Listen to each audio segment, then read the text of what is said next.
Bom, gente, vamos dar início a mais um vídeo para o canal Mente Aberta. Nesse vídeo aqui eu vou fazer para vocês uma sessão referente à reportagem que aconteceu no último domingo no Fantástico. Reportagem esta feita por Dr. Drauzio Varela, né? No que diz respeito às mulheres trans em condição de presidiárias. E daí achei que foi uma reportagem de fato muito interessante, repercutiu, né? E é uma reportagem aparelhada por diversos aspectos, em que esses aspectos não foram abordados devido ao tempo de reportagem mesmo.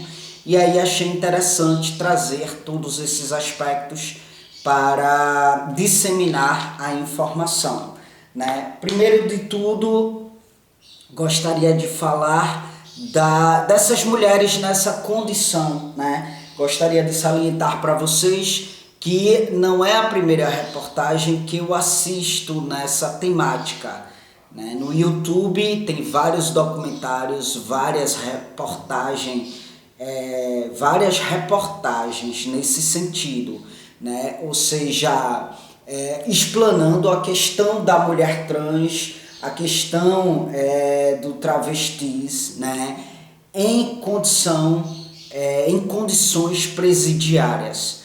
E aí, atentando-se à estatística, né?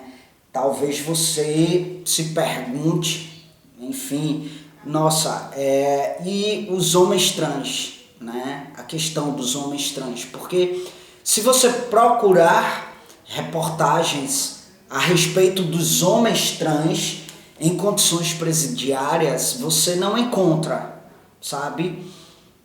Porque de fato, se existem homens trans nessa condição, o número é relativamente, significativamente muito pequeno em comparação às mulheres trans, sabe? É mínimo, entende? E aí por isso que não existem reportagens nesse sentido, abordando o homem trans nessas condições. Já como eu disse, tratando-se das mulheres trans, são inúmeras as reportagens nesse sentido, né? E por que há um índice muito alto de mulheres trans nessa condição de presidiária, né? Enquanto que os homens trans não há um número significativo a ponto de abordar, a ponto de construir uma reportagem nesse sentido. Pois bem, é a questão da rejeição social mesmo, sabe? A questão do preconceito mesmo, que recai muito mais sobre as mulheres trans do que sobre os homens trans, né? E aí você me pergunta, por que, Caio? Bom, há inúmeros fatores que contribuem para isso. Inclusive, um dos fatores bem significantes, né, que contribui muito para isso, é justamente o fato de ainda vivermos em uma sociedade muito machista, sabe? Em que sentido, Caio, você diz isso? Pois bem, vamos lá. Vejam bem.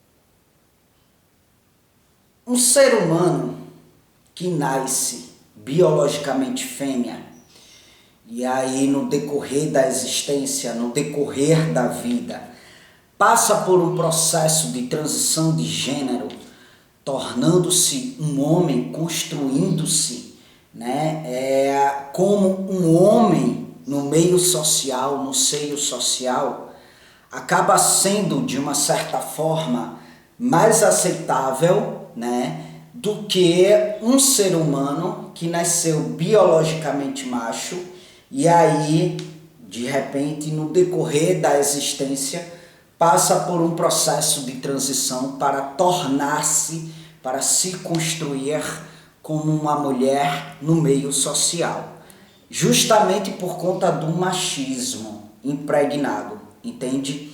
E aí eu me volto para os homens cis. Quando eu falo de homens cis, eu me refiro àquele homem que não é um homem trans, aquele homem que nasceu biologicamente macho, né? E no decorrer da existência se percebe e assume a identidade de gênero que corresponde ao seu sexo biológico, que corresponde com o seu biológico, que corresponde com o seu organismo. Isso é ser um homem cis, né? Pois bem, por que eu falo dos homens cis? Porque a grosseria, o preconceito, querendo ou não, ele acaba sendo mais exposto, né, por parte do homem cis do que por parte das mulheres. Ah, Caio, quer dizer que não existem mulheres preconceituosas? Existem sim, mas as mulheres, elas são mais retraídas quanto a isso, né? Os homens têm uma agressividade maior com relação a isso, né? Eles expõem mais, eles são mais agressivos, né? A questão do preconceito é mais aparente por parte deles. E eu digo isso porque eu vivo em um contexto onde eu presencio isso diariamente, entende? Então, os homens cis, de uma certa forma, acabam aceitando muito mais, né, o homem trans do que a mulher trans. Por quê, Caio? Pois bem, vamos lá. Quando um homem cis se depara com uma mulher trans, ele sente a masculinidade dele ferida, sabe? É aquela questão, nossa, isso é uma desmoralização para nós homens. Como que o cara nasce macho e vem se transformar, né, em uma mulher? Isso é uma desmoralização para a nossa categoria. Ou seja, o machismo, né, muito impregnado, entende? Até no seio familiar mesmo, o pai tende a aceitar muito mais, né, o filho trans, né?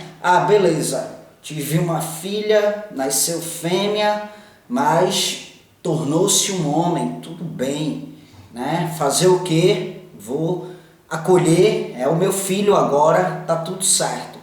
Eu digo isso, como eu já disse, com base no contexto em que eu vivo, com base nas pessoas mesmo do ambulatório onde eu faço transição, né, no qual frequentemente eu escuto, né, as suas histórias, e é perceptível que no seio familiar a família ela tende a aceitar e a acolher muito mais o homem trans do que a mulher trans, né? Já o pai que se depara com o fato de ter tido um filho macho, né, e de repente se depara com o fato do mesmo se transformar em uma mulher, né? Nossa, isso é uma vergonha para mim.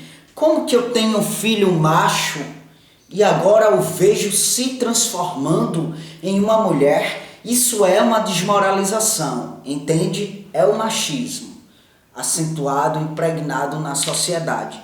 Então, dado a isso, as mulheres trans, elas tendem a sofrer um preconceito maior, elas tendem a sofrer uma maior rejeição, entende?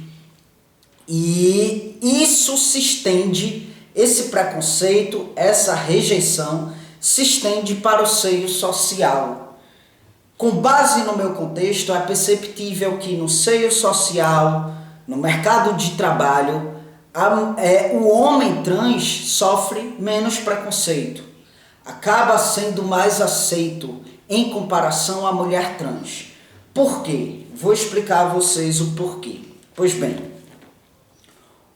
o hormônio que subsidia o nosso tratamento, né, que subsidia a terapia hormonal, acaba sendo muito mais eficaz o hormônio masculino do que o hormônio feminino. Por quê? Pois bem, eu faço uso, o meu tratamento, né, é subsidiado pela testosterona, o hormônio masculino, e é o tipo de hormônio que ele é muito eficaz nessa transição física. Ou seja, a nossa mudança física, a nossa mudança de aparência, ela é muito eficaz, né? A nossa voz muda, as nossas caracterizações mudam de modo muito eficaz, acabam sendo, as nossas características acabam ganhando uma masculinização muito significativa, a ponto de o seio social só identificar um homem trans se ele assumir que é um homem trans. Se ele não assume, ele tem uma passabilidade. Ele não é identificado como um homem trans, entende? Devido a essa eficácia do tratamento hormonal, sabe? Então, no seio social, no mercado de trabalho mesmo, acaba sendo bem mais aceito. No mercado de trabalho, quando você passa por um processo de entrevista, se você expressa que você é um homem trans, mas é aquela coisa, beleza, é um homem trans, mas o público não vai identificar isso, o público não identifica isso facilmente, porque visivelmente há a caracterização, né, masculinizada muito acentuada. Então, beleza, sabe? A documentação, tá tudo certo, a retificação, tudo no gênero masculino, a caracterização, então ok. E aí acaba sendo bem mais aceito. A passabilidade é maior. Tratando-se do tratamento hormonal da mulher trans, a eficácia não é equivalente à eficácia do hormônio masculino. Por quê? Porque o hormônio feminino não possibilita, por exemplo, a mudança de voz. A voz das mulheres trans, elas não mudam, elas continuam munidas de uma voz, né, grosseira, uma voz, digamos que masculinizada, uma voz grotesca, sabe? Então, a voz é um sinal de identificação, né, da mulher trans, como também as caracterizações, né? Como a caracterização do organismo feminino é uma caracterização mais, como é que eu posso dizer, mais sutil. Então, para que essa caracterização ganhe a grosseria da caracterização masculina, isso aí acaba sendo muito mais fácil, né? É diferente da mulher trans, que ao ter essa caracterização grosseira do masculino, para reduzir isso para uma caracterização sutil, como por exemplo a marca da barba, acaba sendo muito mais difícil, sabe? Acaba sendo muito mais difícil.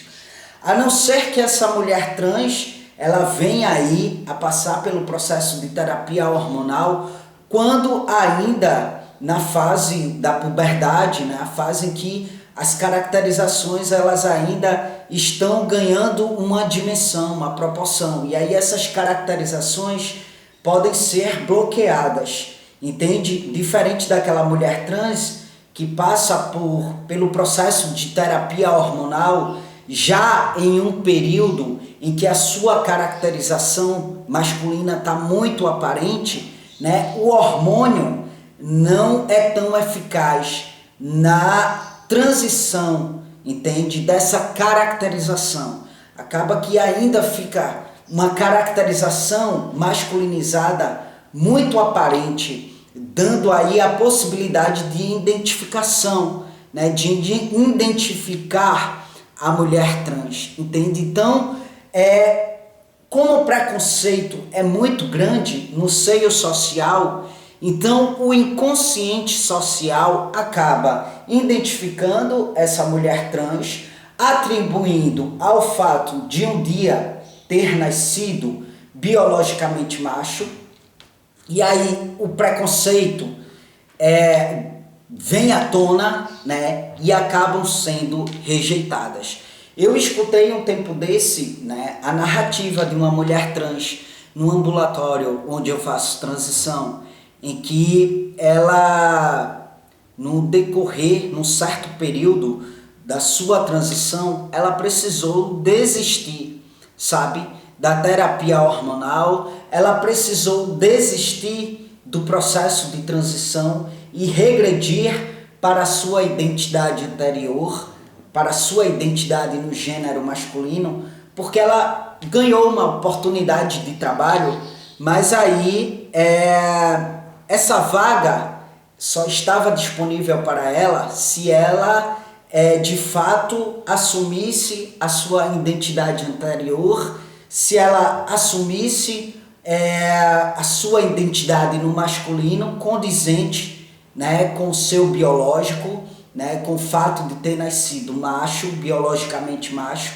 E aí ela diz que precisou desistir do processo e regredir, né, para que ela pudesse ter uma oportunidade de trabalho, porque ela precisava se manter, visto que ela foi rejeitada do seu seio familiar e ela precisava se manter. Ela tentou a prostituição, mas ela afirma que, assim, não conseguiu se identificar, né, com a dimensão da prostituição. Ela não conseguiu se manter na prostituição. Ela afirma que não era para ela e aí ela precisou realmente desistir da transição, assumir a identidade anterior para poder ter uma oportunidade de emprego. E aí, gente, falando estatisticamente do meu contexto no ambulatório onde eu faço transição, é nítido, sabe, que a aceitação para com os meninos trans é muito maior. No seio familiar, no mercado de trabalho, no seio social, você encontra lá meninos, tem um menino lá formado em letras pela Católica, tem um outro cursando ciências sociais pela Federal, eu sou formado em psicologia. Aqueles que não estão aí na dimensão de ter estudos, mas tem um trabalho legal, entende? Enquanto que a maior parte das mulheres trans, elas precisam se prostituir para se manter, porque foram rejeitadas do seio familiar, são rejeitadas no seio social, consequentemente não têm oportunidades no mercado de trabalho, entende? E aí acabam entrando na dimensão da prostituição, pela falta de oportunidade mesmo, né? E aí essas reportagens referentes às mulheres trans em condições presidiárias, é possível perceber, não só nessa reportagem no Fantástico, mas nos diversos documentários que estão disponíveis na internet, é possível perceber que o motivo de estarem ali foi o tráfico, foi a questão do assalto, do roubo, né? Porque acabam mesmo caindo nessa dimensão por uma questão de sobrevivência, entende? Então a maior parte, tem aquelas que cometeram homicídio e tal, sim, deve ter, né? Claro que deve ter.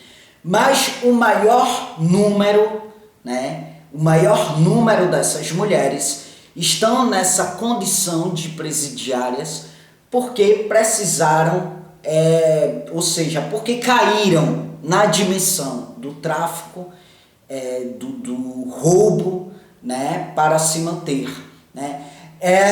Um dia desses mesmo eu vi a reportagem de uma mulher trans, ou foi travesti, não lembro bem, faz um tempo já, em que ela matou, né, ela cometeu um assassinato, matou um rapaz, porque ele fez uso do serviço dela de prostituição e ele não pagou, sabe? Ele não quis pagar. E aí houve uma briga e ela o assassinou, né? Então a gente vê que as condições, infelizmente, as condições dessas mulheres contribui muito para que elas caiam na dimensão, né, da penitenciária, na dimensão da condição de presidiária, devido às consequências mesmo da rejeição social, entende?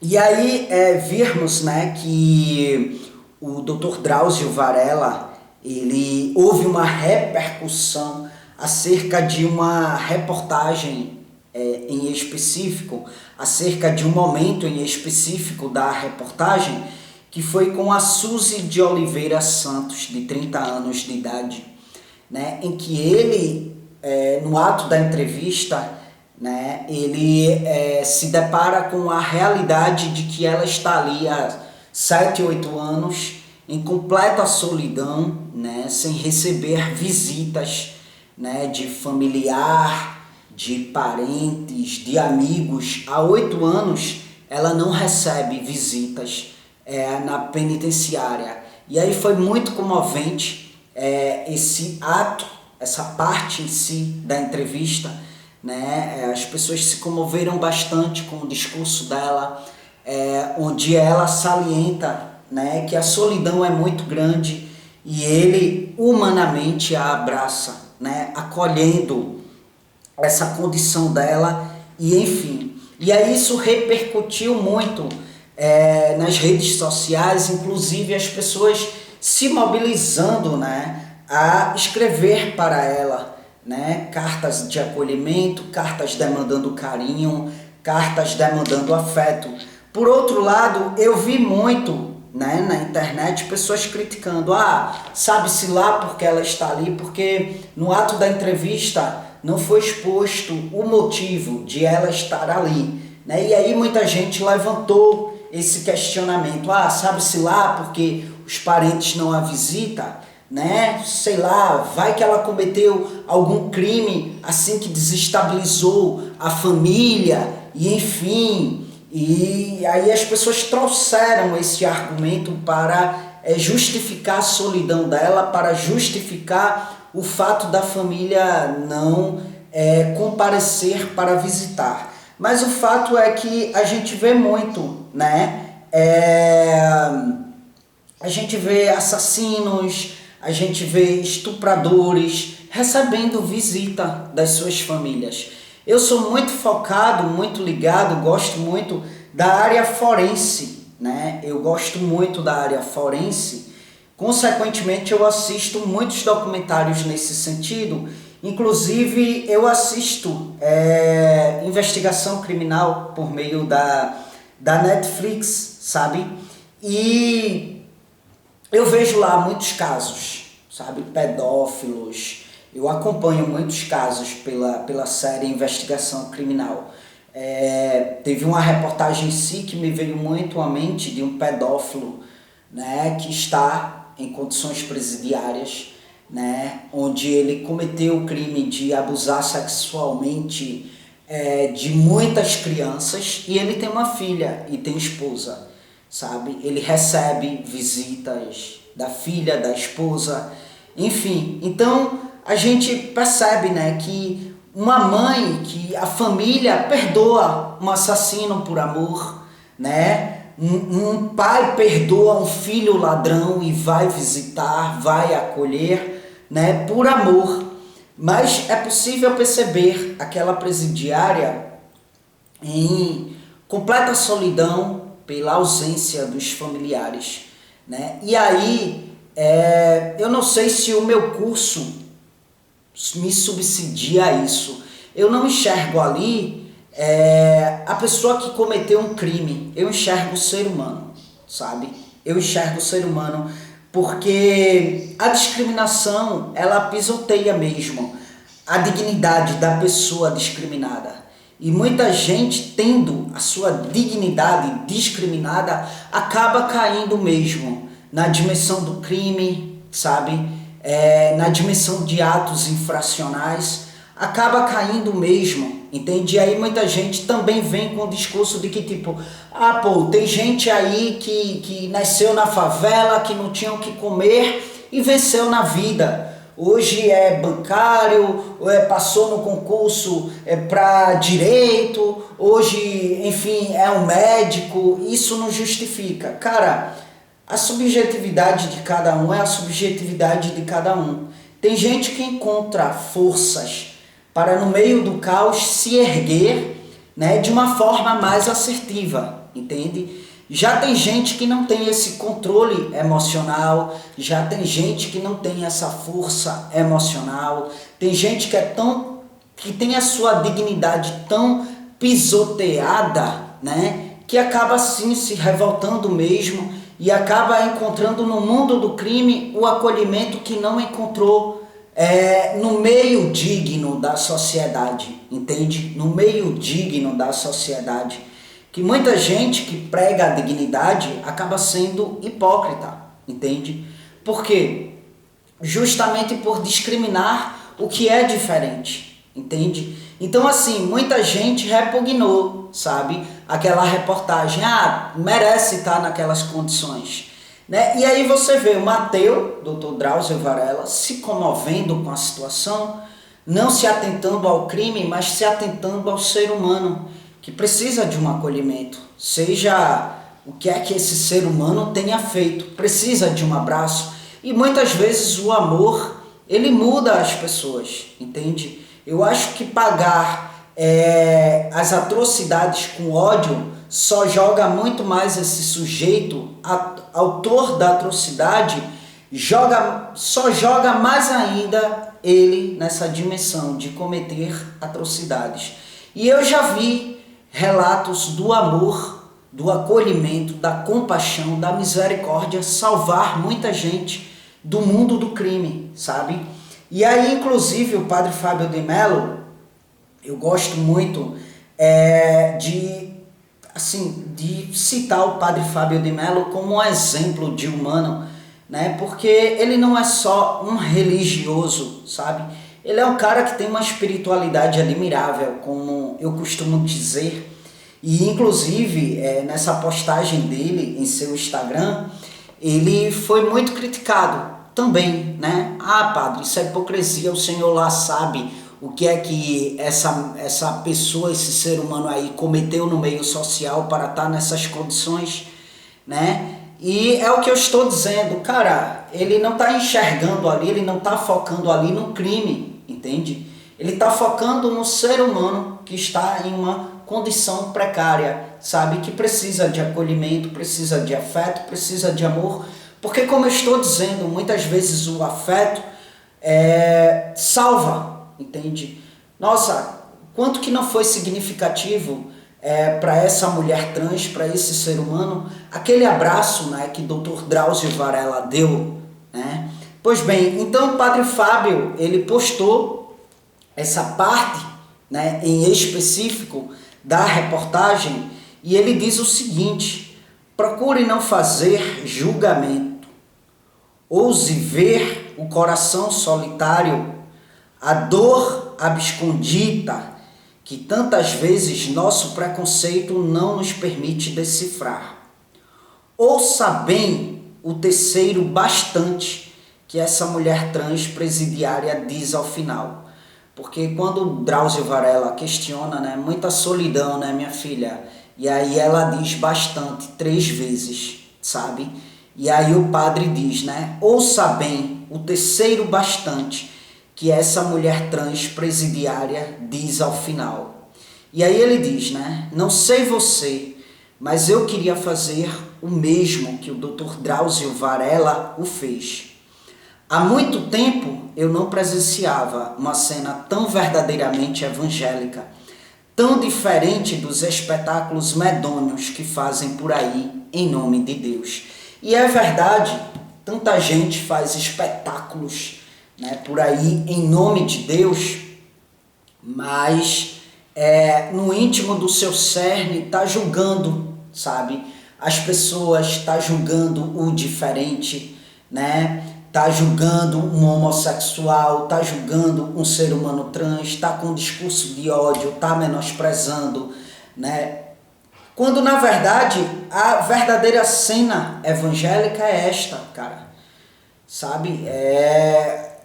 as pessoas que se atentam à história de Jesus, né, acabam na vida, na existência, fazendo o contrário do que Jesus fazia. Porque Jesus, ele acolheu e abraçou os mais, digamos que, os que estavam jogados na sarjeta, né? Se a gente fosse atentar à história de Jesus, né, ele acolheu, ele abraçou aqueles mais desgraçados, assim, no sentido de coitados mesmo, né, na existência, os mais excluídos do seio social, entende? Era o que eles eram os seres humanos que ele mais acolhia, que ele mais protegia. Protegeu a prostituta, né, segundo a história narrada, a história contada acerca da vivência de Jesus. E tanta gente prega um temor a Deus, né? E assim, é um temor tão hipócrita, porque acaba menosprezando, acaba julgando, acaba realmente discursando o ódio para com o que é diferente. E é quando o Padre Fábio diz, né, poxa, essa é a verdadeira cena evangélica, você acolher e abraçar aquele que está jogado na sarjeta, sabe? Aquele que está ali degradado, aquele que está ali em sofrimento, porque sim, cara, até o mais dos perversos assassinos estão em sofrimento. E é como eu falei, talvez o meu curso me propicia isso, né? Eu, nesse sentido, foco no ser humano em sofrimento. Eu não foco no crime, porque muitas vezes o crime é uma consequência desse sofrimento, entende? Então, muitas vezes as pessoas julgam, discursam o ódio, e esse ser humano em sofrimento acaba entrando ainda mais em sofrimento e, consequentemente, por revolta, acaba ainda mais no mundo do crime, né? E é isso, gente. Claro, cometer um crime, nossa, tem que realmente sofrer as consequências pelo crime que cometeu, entende? Mas eu acredito muito na humanização do ser humano. Eu acredito muito ainda, por mais que o nosso país não dê essas condições, né, de, como é que eu posso dizer, de uma recuperação mesmo, né, desses seres humanos que estão no mundo do crime, porque você vê que não há nas penitenciárias um programa eficaz, né, para recuperar essas pessoas socialmente. Muito pelo contrário, como eu disse, eu assisto muito mesmo documentários acerca das condições no presídio. E a condição para humanizar essas pessoas, para recuperar essas pessoas é precária. Não existe, né? E aí você chega lá dentro, você vê uma pessoa, por exemplo, que, nossa, foi presa porque estava traficando junto com o mais dos perversos criminosos, onde esse criminoso acaba contaminando ainda mais essa pessoa que foi presa por tráfico. Então começa por aí, entendeu? Eu acho que a gravidade do crime, as pessoas deveriam estarem nessa condição de presidiários separados pela gravidade do crime, como é que eu posso dizer, pelo deterioramento mental, entende? Para que aquele que esteja aí munido de uma mentalidade criminosa muito mais acentuada não venha contaminar aquele que cometeu um crime que não foi tão grave quanto o que este que está mais deteriorado cometeu, não venha se contaminar. Então a gente vê que é tudo misturado e, enfim, acaba que essa mentalidade criminosa se agrava ainda mais nas condições de presidiário, Quando sai do presídio faz pior, né? Acaba fazendo pior, porque a condição em que este sujeito estava era tão precária que não deu ao mesmo a oportunidade de uma humanização, de uma recuperação, entende? Para que ele possa viver dignamente no meio social, entende? O preconceito também para com ex-presidiários, né? O mercado de trabalho acaba não dando oportunidades significativas para essas pessoas que um dia estiveram na condição de presidiário, então vão fazer o quê? Continuar cometendo crimes, entende? Então, gente, há desigualdades de oportunidades na vida, no trabalho, no mercado de trabalho, entende? Então, é inquestionável que essa desigualdade contribui significativamente para a criminalidade, entende? Tem gente que nasce e cresce com a vida encaminhada. Então é muito fácil para essas pessoas que nasceram em condições dignas julgar uma pessoa que não nasceu nas mesmas condições, entende? Então é muito fácil dizer assim, cara, se quisesse poderia ter vencido na vida, enfrentava como muita gente faz. Cara, o emocional de cada um é diferente, sabe? A subjetividade é diferente. Tem gente que não tem tanta força assim para sobressair ao caos dignamente. Acaba entrando mesmo no mundo do crime, entende? Então é muito fácil uma pessoa que nasceu em condições dignas julgar outros, né, que nasceram e cresceram na incerteza, que nasceram e cresceram num caos, né, num contexto que contribui significativamente para que o mesmo possa vir cair na dimensão da criminalidade, né? Como eu disse, a discriminação ela pisoteia a dignidade da pessoa discriminada, entende? Ela pisoteia mesmo, e tem gente que não consegue sobressair a isso e cai mesmo no mundo do crime, entende? Então é isso, eu acho que já falei demais aqui. Quando eu assisti essa reportagem, ao me deparar com essa cena em específico, eu me emocionei muito, sabe? Porque eu olhei para mim e pensei, cara, como eu sou um cara de sorte, né? Desde que eu assumi a minha transexualidade, assim, não sofri nenhum preconceito danoso ao meu emocional. Claro que tem uma ou outra gracinha, né? Não tem pau, não é homem, mas são gracinhas assim que dá para relevar e continuar vivendo a vida com dignidade. Não é uma exclusão do meio social, sabe? Não é algo que venha deteriorar o meu emocional. Eu tenho um aporte muito grande da minha família, eu tenho um aporte muito grande da minha namorada, sabe? Então eu me considero um cara privilegiado, sim, eu me considero um cara de sorte. Até aqui eu não sofri nenhum preconceito que venha a me deteriorar emocionalmente, muito pelo contrário, eu estou cada dia mais forte para vencer na vida dignamente. E assim, me emocionei por entender, por compreender que essa mulher trans não teve a mesma oportunidade que eu. Me comovi sim com a história, né? Me comovi com o fato de, cara, você tá há 8 anos sem um afeto, sem um acolhimento. E eu vi, né, que muita gente se mobilizou para escrever para essa mulher. Inclusive eu vou deixar o endereço.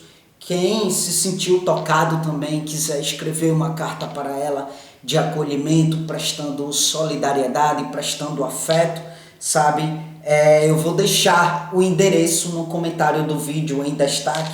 Eu vou escrever para ela, porque por ter tido sorte na vida, sabe? Por ter tido oportunidades e condições melhores do que ela, eu me sinto, sabe, motivado a transformar o fato de ser um cara de sorte em uma boa ação. Então sim, independente do crime que ela cometeu, não foi exposto na reportagem, mas eu vi que a maior parte daquelas mulheres estão ali pelo tráfico, pelo roubo, né? Mas assim, independente do que ela cometeu na existência, não cabe a mim julgar, porque isso aí cabe aos órgãos competentes, isso aí cabe ao jurídico, isso aí cabe ao judiciário julgar, não cabe a mim. Eu transformarei a sorte que eu tive na vida de ter dignidade na vida em uma boa ação. Irei escrever uma carta, acolher essa mulher, prestar o meu acolhimento, prestar o meu afeto, né, pelo fato de ela estar há 8 anos em solidão. Então quem quiser também fazer essa boa ação, eu vou deixar o endereço aí nos comentários do vídeo, tá certo? E é isso, gente. Eu acho que o nosso meio social, ele precisa de uma evolução mental quanto a olhar para o diferente e entender que esse diferente existe porque os seres humanos, eles são munidos de subjetividades, sabe? E ninguém, nunca na vida, ninguém vai ser igual a ninguém. E por mais que você tenha os seus princípios, por mais que você tenha a sua religião, sabe? Mas eu acho que o respeito tem que estar acima de tudo. Não cabe a você julgar, entende? Se você acha que isso é bom, se você acha que isso é contrário ao que a tua religião prega, mas assim, você não tem direito nenhum de disseminar o ódio em direção a essas pessoas. Porque na história de Jesus, nem Jesus fez isso, na verdade. Então, assim, não cabe a você esse julgamento, entende? E se você acredita que isso é errado, mas você não está na sua religião, você não está fazendo certo, então se preocupe com a sua vida, entende? Se preocupe com o teu caminhar, não se preocupa com a vida do outro, não se preocupa com o caminhar do outro, entende? Se tem um homossexual que se envolve, que está envolvido com uma pessoa do mesmo sexo, quem está envolvido é ele, não é você. Então não te preocupa, sabe? Não te preocupa se você acha que aquilo é errado, porque quem está cometendo o errado não é você, é ele. Então no mínimo respeita, entende? No mínimo respeita. Não dissemina o ódio, como minha namorada mesmo sofreu ontem um ataque homofóbico, um ataque transfóbico no seu Instagram, de um cara, sabe? Onde ela tá lá vivendo a vida dela, trabalhando, estou eu aqui disseminando a informação, conhecimento, sem agredir e sem ferir a vida de ninguém. Estamos vivendo a nossa vida, sabe? Eu não sei o que é que leva uma pessoa a vir disseminar tanto ódio, e até sei, são conflitos dela mesmo. E aí, o que essas pessoas precisam é tomar a percepção acerca de si mesmo, procurar tratamento psicológico para lidar bem consigo mesmo, para não estar projetando suas frustrações nos outros, entende? E eu até queria compartilhar com vocês algo que me aconteceu essa semana, que eu fiquei muito feliz, porque o Padre Fábio, quando ele postou essa reportagem, né, acerca dessa mulher trans nessas condições, eu fui lá e comentei na postagem dele, porque eu sou um admirador nato do Padre Fábio, eu tenho os CDs dele, eu assisto as pregações dele, e foi um cara que já me salvou muito com suas palavras de acolhimento durante a minha existência. Eu já chorei muito assistindo as pregações dele, já me comovi muito com as pregações dele e já encontrei um fortalecimento nas pregações dele. Então eu compartilhei isso no comentário, né? Compartilhei a minha admiração, compartilhei o quanto que eu admiro enquanto ser humano. E ele me respondeu, coisa que eu achei que ele não iria responder devido a tantos de comentários na postagem. Ele respondeu dizendo o seguinte: Caio, muito obrigado pela partilha. Fico muito honrado em saber que você conseguiu confiar em mim, em acessar o seu coração, a sua verdade através do meu ministério. Espero um dia poder lhe abraçar pessoalmente, uma vez que pelas palavras o abraço já aconteceu. Então fiquei extremamente lisonjeado, né, com o comentário que ele demandou acerca do comentário que eu fiz né? E assim, cada vez mais só admiro esse ser humano incrível que, apesar de ser religioso, mas não sai por aí agredindo, discriminando, nem emitindo discurso de ódio para com ninguém. Muito pelo contrário, ele procura acolher a condição humana, sabe? Eu acho que é isso que salva a sociedade. Mais amor, mais humanidade, mais solidariedade, sobretudo para com aqueles que é diferente do que o padrão social impõe. Beleza? É isso, gente. Bom, como eu falei, o endereço, sabe, da penitenciária em que essa mulher se encontra vai estar aí no comentário do vídeo. Então, se você se sente tocado a acolhê-la, escreve para ela também, tá bom? É isso. O meu abraço de acolhimento em todos vocês. Muita paz, muito amor no coração de todos e muito obrigado por estarem aqui, tá bom? É isso. Até as próximas gravações.